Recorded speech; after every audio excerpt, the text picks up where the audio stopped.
What's going on, y'all? It's the Buttadawgz, dogs with the Butta, and welcome back to the Kennel. The Kennel is a creative space in Oak Park, Sacramento, for artists to put their creativity on display. And today in the Kennel, we got Fruits. Yes, I'm hyped to be here. Fruits, thanks for coming to the Kennel. Yeah, it was a great time. I could explain people what you do and who you are, but I prefer you to say it yourself. So, who is Fruits? Yeah, my name's Isaac Brown.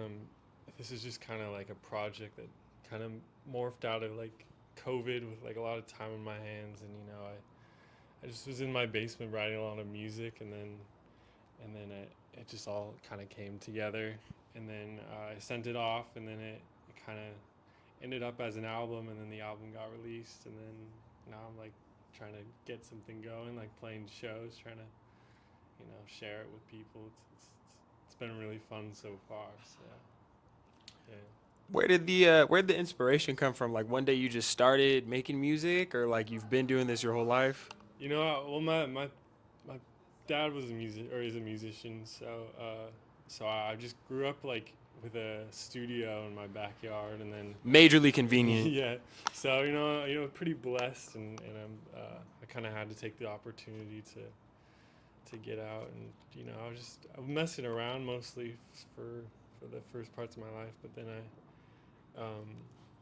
I really took it serious in high school, and then it just became kind of like a outlet that I could have, and it's great that it can come out and actually like share with people, not just stick in my basement, and because it's just kind of doing that for a while. Made it out the basement, man. Exactly. Look at you Yeah. now.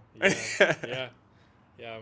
I'm really happy how it turned out, and the people around me really helped it turn out that way too, and feedback and mixing and mastering and playing it's all great. And as far as I know, Sacramento born and raised. Yeah. So how has it been like performing for your city? you know I've only played two shows here, and like it's really fun to be here with like all like I when I played a show, like so many people from like just my community like showed up, and it was really amazing to like share that.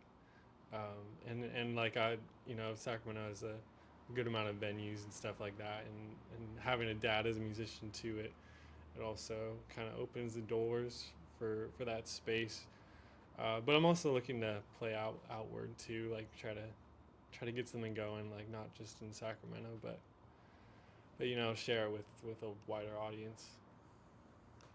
And you mentioned your father is also a musician. How has his influence played a toll on your music and your sound and where you're going as an artist?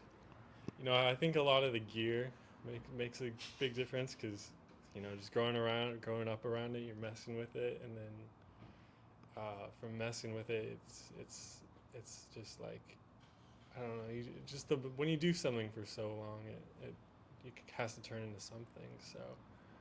So yeah, the gear was a big thing, and then also just like I went to his shows since I was like probably like 3 or 4, and just like being able to see like your dad do some sick stuff, like some sick music. It's very fun, and it's very inspiring. It's makes you feel like you can do it too. So yeah. What was the music you grew up off of? What was he generally playing, like either in the car, on the way somewhere, or just around the house? I grew up on a lot of like Radiohead, Coldplay, a lot of Classic. yeah, kind of like I don't know. It's He was very like experimental with like synthesizer and stuff. So it was a lot of like Portishead was a big one, and yeah, like that had a big influence on, because like a lot of the music that I just said I still listen to, and like just growing up around it, it's kind of like the childhood music. So yeah. How do you feel like you've been able to channel either what you've learned through COVID or kind of just what you grew up listening into your music? Like, what do you envision listeners are hearing when they hear your music? I think a big thing on my music is that I really like. I care a lot about like the emotion of the music. So like You kept saying that during your yeah, performance. You kept being like, that felt good. yeah, exactly. Like as long as like you could play like the craziest thing ever, and it probably would be sick, but but if there's like no reason to it, or like if there's no like real feeling in it, it might be kind of hard to like get something that's really like, if it kind of touches the listener, in that way. And that's what I like in music. So I feel like that's really missing like right now. I feel like a lot of people are making music kind of not organically, maybe not like forcing it. Like they're not putting no, you know what I'm saying? yeah, It's missing yeah, that split. It's yeah. missing that. Sometimes it's just making music to make music, but I don't know. I kind of take it more as like a outlet of emotion. And Is that something you've always planned on making your music sound like, or was that kind of just you came across that, like you found more feeling in mm, what you were doing? You know what I mean? Or have you always been more emotionally in tuned? uh, the emotion I feel like is the fun part of it all. Is like I don't know. I've never really been someone that like learns how to play songs, but just like just plays until it sounds good. That's kind of like the thing. So it's kind of always been just what I feel sounds good. I record and then I play on top of, and then it turns into something. And then I kind of like through high school I took some lessons and stuff, got some structure to it. And once I did that, I was able to like really craft like a body of work rather than just like, because a lot of my older stuff just like sounds and like, Got to start somewhere. yeah, Got to start exactly. somewhere. But it's that groundwork that really like allows you to work to what you are. So I don't And know. you mentioned it's the groundwork that helps you work to where you are. Talking about you just started with sound, and I mean, shoot, your performance today was outrageous. That was dope. I thought it was Thank you, hella thank cool. First time hearing it, I had no idea that's what it was gonna sound you. like at Yeah. all. With where you're at, where are you building towards? Like, what's next for Fruits? I feel like my main goal with all this is to play a festival of some type. So like honestly, like it could go, wherever it goes, but like I would be so I just like that would be so fun to play in front of a lot of people. So um, that's kind of the goal right now, and kind of just keep building on it, like being able to kind of share it with more people too. Um, that's kind of I don't have like huge aspirations with it all, but it's just all for fun, and if it goes that way, then it goes that way. If it doesn't, then it's just for fun. So yeah. Do you have any advice for anybody that's working towards, a setup like this, working towards being able to play at venues, working towards kind of where you're at now that you wish you would have learned sooner in your process?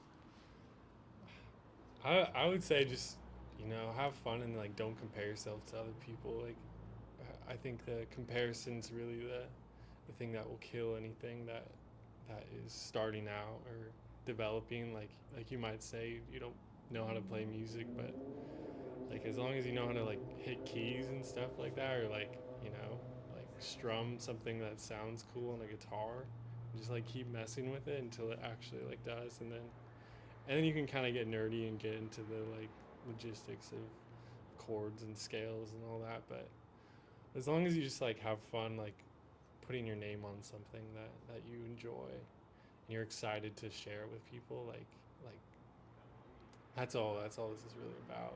It's just enjoying yourself, having fun. I don't know. Nice. Now, is there any Spotify, Twitter, Instagram? How can people find you? Any venues you're playing in the near future?